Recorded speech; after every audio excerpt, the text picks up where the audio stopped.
ಇವತ್ತು ರಾಜ್ಯದಲ್ಲಿ ನೋಡಿ ಏನಾದರೂ ಭ್ರಷ್ಟಾಚಾರದ ಜನಕರು ಈ ಬ್ರಹ್ಮಾಂಡ ಭ್ರಷ್ಟಾಚಾರ ಪ್ರಾರಂಭ ಆಗಿದ್ದೆ ಜೆಡಿಎಸ್ ಮತ್ತು ಬಿಜೆಪಿ ವತಿಯಿಂದ 2008ರಲ್ಲಿ ಗಣಿ ಧನಿಗಳಿಗೆ ರಾಜಕೀಯದಲ್ಲಿ ಕರ್ತಂದು ರಾಜಕೀಯ ವ್ಯವಸ್ಥೆ ಹಾಳು ಮಾಡಿ ಇಡೀ ದೇಶದಲ್ಲಿ ಕರ್ನಾಟಕ ರಾಜ್ಯ ಬಿಜೆಪಿ ಕಾರ್ಯಕ್ರಮದಲ್ಲಿ ಭ್ರಷ್ಟಾಚಾರದಲ್ಲಿ ನಂಬರ್ 1 ಆಗಿದೆ ಅಂತ ಹೇಳಿ ಮುಖ್ಯಾತಿ ತಂದುಕೊಟ್ಟಂತದ್ದು ಯಾವುದಾದ್ರೂ ಇದ್ರೆ ಅದು ಜೆಡಿಎಸ್ ಮತ್ತು ಬಿಜೆಪಿ ಅಂತ ನಾವು ತಿಳ್ಕೊಳ್ಬೇಕಾಗ್ತದೆ. ಆತ್ಮೀಯ ಬಂಧುಗಳೇ, ಇವ್ರಿಗೆ ಬರ್ತಾ ಇದ್ದಾರೆ, ಇವ್ರಿಗೆ ಕೇಳಿ ನೈತಿಕತೆ ಇದ್ರೆ ಇಡೀ ರಾಜ್ಯದ ದೇಶದ ಜನ ಇವರಿಂದ ಉತ್ತರ ಬಯಸ್ತಾ ಇದ್ದಾರೆ.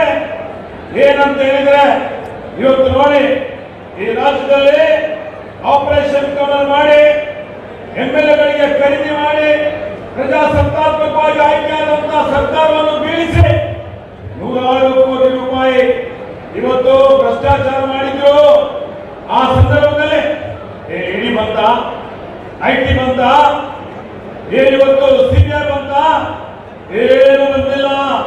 ವಿಧಾನಸಭೆಯಲ್ಲೂ ಸದಸ್ಯರು ಹೇಳಿದ್ರು ನಮ್ಗೆ 5 ಕೋಟಿ ಕೊಟ್ಟಿದ್ದಾರೆ, ನನ್ನ ಮನೆ ಇಕ್ಕಿದ್ದಾರೆ ಅಂತೇಳಿ ಬಹಿರಂಗ ಆಯ್ತು. ಆದ್ರೂ ಯಾವುದೇ ಕೇಂದ್ರ ತನಿಖಾ ಸಂಸ್ಥೆ ಬಂದಿಲ್ಲ. ನೋಡಿ ನೀವು, ಇವರೇನು ಜನ ಸಾಯ್ತಾ ಇದ್ರು, ತತ್ತರಿಸಿ ಹೋಗಿದ್ರು ಕರೋನಾ ಕಾರ್ಯಕ್ರಮದಲ್ಲಿ. ಅಂತ ಸಂದರ್ಭದಲ್ಲಿನೂ ಇವರಿಗೆ ಬರೀ ಬ್ರಹ್ಮಾಂಡ ಲೂಟಿ ಭ್ರಷ್ಟಾಚಾರ.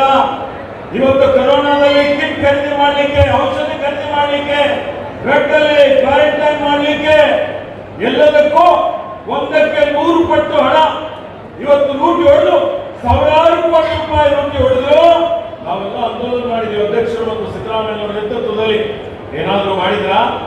ಇಡಿ ಬಂತ, ಸಿಬಿಐ ಬಂತ, ಇವತ್ತು ಇನ್ಕಮ್ ಟ್ಯಾಕ್ಸ್ ಬಂತ, ಯಾವ ಮಟ್ಟಕ್ಕೆ ಹೋಗಿದ್ರು ಅಂತ